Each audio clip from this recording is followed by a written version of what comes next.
Salam əziz şagirdlər.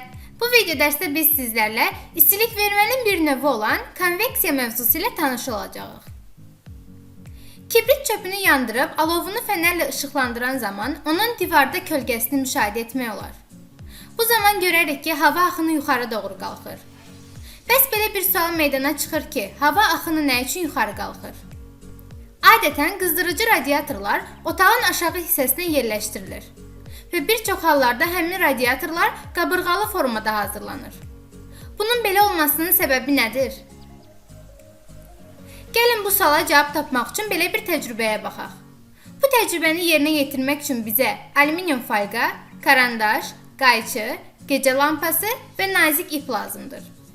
Fırlanğıcın hazırlanması üçün folqadan diametri 10 cm olan dairə kəsək. Dairə üzərində karandaşla 12 bərabər nöqtə qeyd edib mərkəzə doğru radius boyunca 2-3 sm uzunluqlu xəttlər çəkək və qayçı ilə həmin xəttlər üzrə dairəni kəsək. Alınan ləçəklərin uclarını dairə müstəvisinə perpendikulyar olmaqla əks tərəflərə azca qaldıraq. Dairənin mərkəzindən dəlik açaq və oradan ipin bir ucunu keçirdib dairənin əks tərəfinə düyün vuraq və beləliklə fırlanğıc hazırdır. Daha sonra ipin sərbəst ucundan tutaraq fırlanğıcı lampanın üzərində 5-8 sm hündürlükdə asaq. Gəlin hadisəni əyani şəkildə də müşahidə edək. Lampa mənbəyə qoşulduqda fırlanğıc öz ox ətrafında fırlanmağa başlayacaq. Bunun baş verməsinin səbəbi lampanı əhatə edən hava qatı qızır və genişlənir.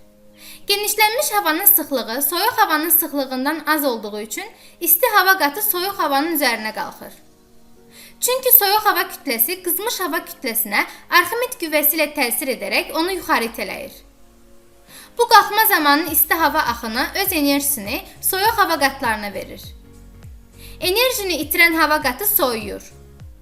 Yenidən lampaya doğru qayıdaraq orada bir daha qızır və yeni hava burulğanı yaranır. Lampa sönənə qədər kağız fırlanğıc hərəkətini davam etdirir.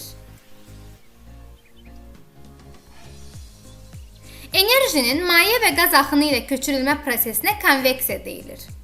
Konveksiya zamanı maddə daşınması baş verir.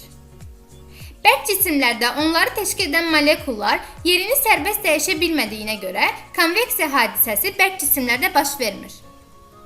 Qızdırıcı cihaza yaxın durduqda ondan isti havanın yayıldığını yəqin ki hiss etmisiniz. Belə istilik vermə prosesi əlinizi yanan lampaya yaxınlaşdırdıqda da duyursunuz. Bütün bu hadisələrdə qızdırıcının yaxud lampanın yaxınlığındakı havanın qızma prosesi baş verir. Nəticədə qızmış hava genişlənir və onun sıxlığı azalır. Soyuq hava kütləsi qızmış hava kütləsinə Arximed qüvvəsi ilə təsir edərək onu yuxarı itələyir. İsti hava kütləsinin yerinə isə soyuq hava axır, yəni qaz axını baş verir. Qazlarda konveksiya hadisəsini gündəlik həyatımızda da müşahidə etmək olar. Hansı ki, evlərimizdə istifadə etdiyimiz qızdırıcı radiatorlarda bu prinsiplə işləyir. Bəzən konveksiya prosesinə yaranan maye və qaz axını konvektiv axın da adlanır. Mayelərdə də istilik vermə maddə daşınması vasitəsilə həyata keçirilir. Bu belə baş verir. Mayenin qızdırılan təbəqəsinin molekulları istilik hərəkəti nəticəsində müxtəlif istiqamətlərə yayılaraq həmin hissəni genişləndirir. Nəticədə həmin hissənin sıxlığı azalır və mayenin bu hissəsinə təsir edən ağırlıq qüvvəsi onu əhatə edən mayenin digər hissələri tərəfindən təsir edən qaldırıcı Arximed qüvvəsindən kiçik olur. Bunu belə bir təcrübə ilə də yoxlamaq olar. Bu təcrübəni yerinə yetirmək üçün bizə ağzı enli şüşə banka, soyuq su, rəngli boya və şam lazımdır. Əvvəlcə rəngli boyanı suyun içərisinə ataq. Daha sonra şamı kibritlə yandırıb bankanın altına yerləşdirək və hadisəni müşahidə edək. Gördüyümüz kimi mayenin qızdırılan təbəqəsinin molekulları istilik hərəkəti nəticəsində müxtəlif istiqamətlərə yayılır. Suyun qızmış aşağı qatları soyuq su tərəfindən itələnir və yuxarı qalxır. Onun yerinə isə mayenin soyuq təbəqəsi enir və maye axını yaranır. Proses qabdakı bütün mayenin eyni dərəcədə qızmasına qədər, yəni istilik tarazlığı yaranana qədər davam edir.